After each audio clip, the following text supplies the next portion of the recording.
ವಸ್ತುನಿಷ್ಠತೆ, ವಿಶ್ವಾಸಾರ್ಹತೆ, ನಿಖರತೆಗಾಗಿ ನೋಡ್ತಾ ಇರಿ ನ್ಯೂಸ್ ಪುತ್ತೂರು, ಜನಮನದ ಪ್ರತಿಧ್ವನಿ. ಶುಭ ಮುಂಜಾನೆ. ನಾನು ಶ್ರೀಮ. ಇಂದಿನ ಮುಖ್ಯಾಂಶಗಳು.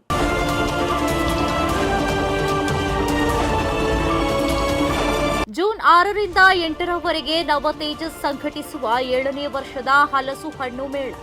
ನವತೇಜಸ್ ಪುತ್ತೂರು ಸಂಘಟಿಸುವ 7ನೇ ವರ್ಷದ ಹಲಸು ಹಣ್ಣು ಮೇಳ ಜೂನ್ 6ರಿಂದ 8ರ ತನಕ ಪುತ್ತೂರಿನ ಕಿಲ್ಲೆ ಮೈದಾನದಲ್ಲಿ ನಡೆಯಲಿದೆ ಎಂದು ಪುತ್ತೂರು ನವತೇಜ ಟ್ರಸ್ಟ್ ಅಧ್ಯಕ್ಷ ಅನಂತ ಪ್ರಸಾದ್ ನೈತಡ್ಕ ಹೇಳಿದರು. ಮಂಗಳವಾರ ಪತ್ರಿಕಾಗೋಷ್ಠಿಯಲ್ಲಿ ಅವರು ಮಾತನಾಡಿ, Muliya properties, Dwaraka corporation private limited, Campco Mangaluru, Gramajanya, SRK ladders, Vijaya solar, coconut farmers producers private limited, Pashupati electronics ಹಾಗೂ ರಾಧಾ ಸಹಯೋಗದಲ್ಲಿ ಹಲಸು ಮೇಳ ನಡೆಯಲಿದೆ ಎಂದು ಹೇಳಿದರು. ಕಂಟೈನರ್ನಲ್ಲಿ ಅಕ್ರಮ ದನ ಸಾಗಾಟ, ಓರ್ವ ಆರೋಪಿ ಬಂಧನ. ಕಂಟೈನರ್ನಲ್ಲಿ ಕೂಡಿ ಹಾಕಿ ಅಕ್ರಮವಾಗಿ ಸಾಗಿಸುತ್ತಿದ್ದ 24 ದನಗಳನ್ನು ರಕ್ಷಿಸಿದ ಸಿಸಿಬಿ ಪೊಲೀಸರು ಕಂಟೈನರ್ ಲಾರಿಯನ್ನ ವಶಕ್ಕೆ ಪಡೆದುಕೊಂಡು ಓರ್ವ ಆರೋಪಿಯನ್ನ ಬಂಧಿಸಿದ್ದಾರೆ.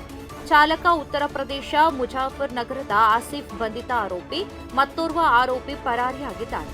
ನೂತನ ಪೊಲೀಸ್ ಕಮಿಷನರ್ ಸುಧೀರ್ ಕುಮಾರ್ ರೆಡ್ಡಿ ಅವರಿಗೆ ಬಂದ ಮಾಹಿತಿ ಮೇರೆಗೆ ಮಂಗಳೂರು ಸಿಸಿಬಿ ಘಟಕದ ಪಿಎಸ್ಐ ಶರಣಪ್ಪ ಭಂಡಾರಿ ನೇತೃತ್ವದ ತಂಡ ಜೂನ್ 1ರ ನಸುಕಿನ ಜಾವ ತಲಪಾಡಿ ಟೋಲ್ಗೇಟ್ ಬಳಿ ಕಾರ್ಯಾಚರಣೆ ನಡೆಸುತ್ತಿತ್ತು. ದನಗಳನ್ನು ಕೇರಳದಿಂದ ಕಳವುಗೈದು ಸಾಗಿಸುತ್ತಿರುವುದಾಗಿ ಆರೋಪಿ ತಿಳಿಸಿದ್ದಾನೆ. ಉಳ್ಳಾಲ ಠಾಣೆಯಲ್ಲಿ ಪ್ರಕರಣ ದಾಖಲಾಗಿದೆ. ದಕ್ಷಿಣ ಕನ್ನಡದ ಹಿಂದೂ ನಾಯಕರ ಪ್ರಾಣಕ್ಕೆ ಅಪಾಯ ಉಂಟಾದರೆ ಸರ್ಕಾರ, ಪೊಲೀಸ್ ಇಲಾಖೆ ನೇರ ಹೊಣೆ ಎಂದು ರಾಜ್ಯ ಸರ್ಕಾರ, ಪೊಲೀಸ್ ಇಲಾಖೆ ವಿರುದ್ಧ ಕಿಡಿಕಾರಿದ ಕೇಂದ್ರ ಸಚಿವೆ ಶೋಭಾ ಕರಂದ್ಲಾಜೆ. ದಕ್ಷಿಣ ಕನ್ನಡ ಜಿಲ್ಲೆಯಲ್ಲಿ ಆರ್ಎಸ್ಎಸ್, ಬಿಜೆಪಿ ಸಂಘ ಪರಿವಾರ ಸಂಘಟನೆಯ ಮುಖಂಡರನ್ನ ಟಾರ್ಗೆಟ್ ಮಾಡಿ ಗಡೀಪಾರು ಮಾಡುವ ಜೊತೆಗೆ ರಾತ್ರಿ ಹೊತ್ತಿನಲ್ಲಿ ಹಿಂದೂ ಮುಖಂಡರ ಮನೆಗಳಿಗೆ ತೆರಳಿ ಫೋಟೋ ತೆಗೆದು ಜಿಪಿಎಸ್ ಮಾಡುತ್ತಿರುವ ಪ್ರಕರಣ ಈಗಾಗಲೇ ನನ್ನ ಗಮನಕ್ಕೆ ಬಂದಿದ್ದು, ಏನಾದರೂ ಹೆಚ್ಚು ಕಡಿಮೆಯಾದರೆ ಇದಕ್ಕೆ ಯಾರು ಹೊಣೆ?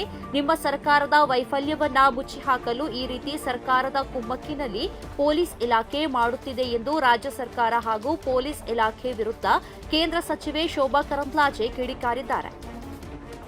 ವಿವೇಕಾನಂದ ಇಂಜಿನಿಯರಿಂಗ್ ಕಾಲೇಜಿನ ಅಂತಿಮ ವರ್ಷದ ವಿದ್ಯಾರ್ಥಿಗಳ ಬೀಳ್ಕೊಡುಗೆ ಸಮಾರಂಭ. ಗಳಿಕೆಯ ಜೊತೆಯಲ್ಲಿ ಸಾಮಾಜಿಕ ಕಳಕಳಿಯನ್ನ ಬೆಳೆಸಿಕೊಳ್ಳಬೇಕು ಎಂದು ಹೇಳಿಕೆ ನೀಡಿದ ನಿವೇದಿತಾ ಕಾಮತ್, ಜೀವನದಲ್ಲಿ ಪ್ರತಿಯೊಬ್ಬರಿಗೂ ಅವರದೇ ಆದ ಗುರಿ ಇರುತ್ತದೆ. ಅದನ್ನ ತಲುಪುವಲ್ಲಿ ಅಪಾರವಾದ ಶ್ರದ್ಧೆ ಮತ್ತು ಅವಿರತವಾದ ಶ್ರಮದ ಅವಶ್ಯಕತೆ ಇದೆ ಎಂದು ಎಸ್ಎಪಿ ಲ್ಯಾಬ್ ಇಂಡಿಯಾದ ಡೆವಲಪ್ಮೆಂಟ್ ಎಕ್ಸ್ಪರ್ಟ್ ಹಾಗೂ ಪುತ್ತೂರಿನ Vivekananda college of engineering and ಟೆಕ್ನಾಲಜಿಯ ಹಿರಿಯ ವಿದ್ಯಾರ್ಥಿನಿ ನಿವೇದಿತಾ ಕಾಮತ್ ಹೇಳಿದರು. ಅವರು Vivekananda college of engineering and ಟೆಕ್ನಾಲಜಿಯ ಅಂತಿಮ ವರ್ಷದ ಇಂಜಿನಿಯರಿಂಗ್ ವಿಭಾಗದ ವಿದ್ಯಾರ್ಥಿಗಳ ಬೀಳ್ಕೊಡುಗೆ ಸಮಾರಂಭದಲ್ಲಿ ಮುಖ್ಯ ಅತಿಥಿಯಾಗಿ ಆಗಮಿಸಿ ಮಾತನಾಡಿದರು. ಹಿಂದೂಗಳ ಧ್ವನಿ ಅಡಗಿಸಲು ಹೊರಟಿದೆ ಹಿಂದೂ ದ್ವೇಷಿ ಕಾಂಗ್ರೆಸ್ ಸರ್ಕಾರ ಎಂದು ಹೇಳಿಕೆ ನೀಡಿದ ಆರ್ ಅಶೋಕ್, ಪ್ರಚೋದನಕಾರಿ ಹೇಳಿಕೆ ನೀಡಿರುವ ಆರೋಪದ ಮೇಲೆ ಆರ್ಎಸ್ಎಸ್ ಮುಖಂಡ ಡಾಕ್ಟರ್ ಕಲ್ಲಡ್ಕ ಪ್ರಭಾಕರ ಭಟ್ ವಿರುದ್ಧ ಎಫ್ಐಆರ್ ದಾಖಲಿಸಿರುವ ರಾಜ್ಯ ಸರ್ಕಾರದ ವಿರುದ್ಧ ಬಿಜೆಪಿ ತೀವ್ರವಾಗಿ ಕಿಡಿಕಾರಿದೆ.